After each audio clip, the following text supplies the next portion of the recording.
it's your girl and I am successful. This is your love clinic and this is where we fix every kind of relationship or wahala. It's good to have you back here. So let's talk. It's a season of love. Yeah, all know you have to breathe love, eat love, feed on love till you choke on love. So that's why I brought you this, mouth-watering topic. Love language.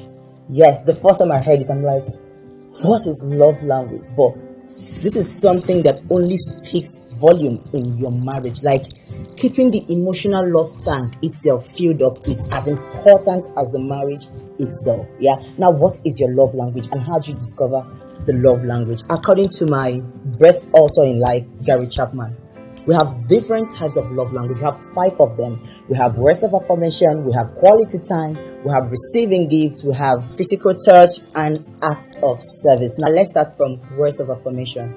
You all know that the power of life and death is in the tongue, right? You can tell a man what either kills him or keeps him or breaks him. An anxious heart weighs a man down, but a humble and kind word fixed it up. What am I trying to say? A simple appreciation to your partner when they do something really good and kind to you can, boost your marriage.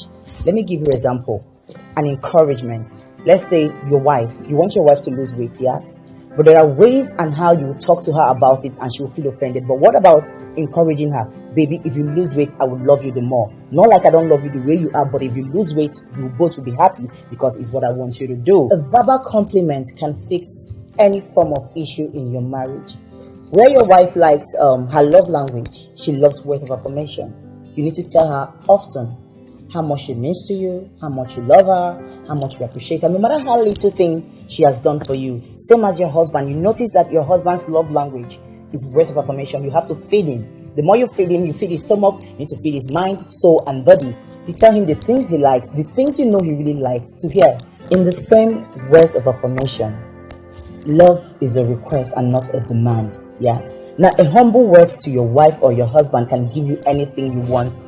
Trust me. There's a way, place, time when you ask something from your husband, especially sex. Trust me, he will give it to you without knowing that he already have given it to you. It's just a matter of approach and the way you humble your words to your partner. When you make requests, not demand, you get them easily and, always on time. Now, let's talk about the next one, which is quality time. Yeah. The time you spend with your partner, it's not all about how long I spent, how many hours, I spent how many days. That's not what matters. It's the togetherness. Are you giving her eye contact? Are you making quality conversation? Are you, engaging in quality activities? Yes. If your partner's love language is quality time, that means they want you. They want you to be there. They want you to be right there where they want you or where they need you. Yeah? Like when you're spending quality time with your partner, it's not like, let me give you an example. You're watching football. Why did you play like that? Okay, honey, you were saying, no, that's not quality time. When you're giving your partner quality time, your mind, your body, your attention will be there. Some of you will say, I'm very busy. I don't have time. This, that. You can make out time. No matter how small, no matter how big, you can always make out time. Yeah. Now there's something called like the time you make to talk about the soul. Now, this is feeding your partner's love tank. Yeah, because if your partner's love tank is running dry, trust me, your marriage is in jeopardy. Whether you like it or not, there is no amount of prayer, there is no amount of pastor that would help you. You just have to do the necessary thing, which is giving your partner the quality time she or he needs, no matter how small. You have to be there for them. You have to be their body. You have to be their spirit. You have to, your mind, you have to give them that quality time. We talk about the next topic, receiving gifts. I think this is mine. I like gifts. Yeah. Now some of you will say, she's too materialistic. When your partner's love language is receiving gifts, you have to give them gifts, no matter how small, no matter how big, no matter how large, no matter how expensive. When you give gifts to your partner, especially when their love language is giving gifts, it's not amount of gifts you give them or how pricey or how precious. What matters to them is that you are giving them these gifts. Even if you go outside, take a plug of rose, come give it to them. It's a gift. They appreciate it. Yeah. Some of you will say, I don't have time. Yeah. I don't have money. Must I give her a gift? There is something called the gift of oneself. Especially when you realize that your partner likes gifting, you can gift her yourself. You will be there for her all through when you can. Yeah, you mustn't leave your job and come and know. You know what I mean? You can always make her time. You tell her, babe, what do you want me to do for you today? I'm giving you myself. Use me as your instrument, wherever, anywhere she wants to use you. You have already given her yourself. If you're the type that you don't like to waste your money, you don't like to buy things, you like to invest your money, trust me, you are the right place. If your partner's love language is receiving gifts, any money, anything you put on her is the right investment. I told you, I got you covered. Now let's talk about the next one, the act of service. This one I like so much because if your partner's, love language is acts of service, she doesn't require much. He doesn't require much.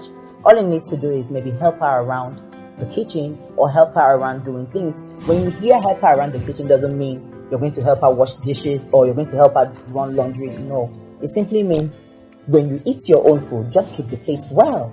When you drink your own water, just trash the can well. When you see things that are not kept very well, just do it well. If you feel maybe you're so busy and you can't do it, then you can employ some people. When I hear people say, my husband or my wife, they don't want help around, I'm like, how does it work? And every time you see your wife complaining, anytime you want maybe sex from her, she's always complaining, she's very tired, she's very weak. It simply means her love language is act of service, always assist her. If you can assist her maybe physically by helping her do them, then you employ people. Or maybe you give her time to rest, same as your husband. A lot of women are so lazy and it's very, very alarming. Like I'm wondering, like a girl child, how can you be when you see something that is not well kept by your husband and he's always you're always complaining. Every time he comes back from work, his shoes are always litter. His shoes, simple.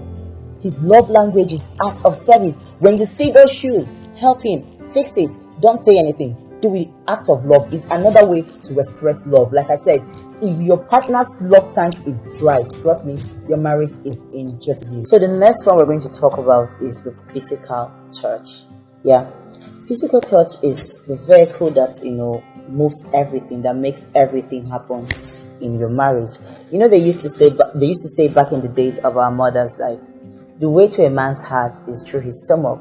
Don't blame most of us, when you're raised in a family where all your mother does is cook for your father, make sure food is there, make sure he has eaten. The most important thing in every family is don't touch this plate, it's your father's plate. Don't touch, they just want to make sure that he's filled up in his tummy. Now we're talking about physical touch.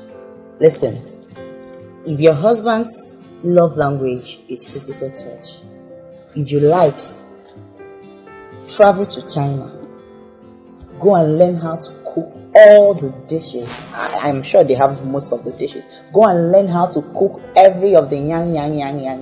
It's not going to change anything. If your husband's love language is physical touch, it means it's physical touch. He's the type that likes to touch. And when you hear about physical touch, it doesn't mean it must end in sex. Physical touch, maybe you're giving him coffee, place your hand on his shoulder and he's good. He's on his computer, is doing something, just rub your hand around his head and he's good.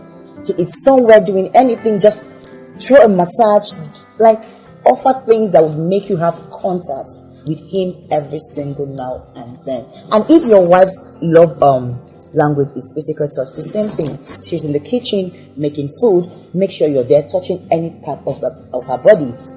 You are in her family house, her family is there, her mother is there. Just hold hands. Make sure you hug her every single time. Because if you keep your partner's love tank empty, trust me, you would have yourself to blame. So when you discover that your partner's love language is physical touch, madam, take it very seriously.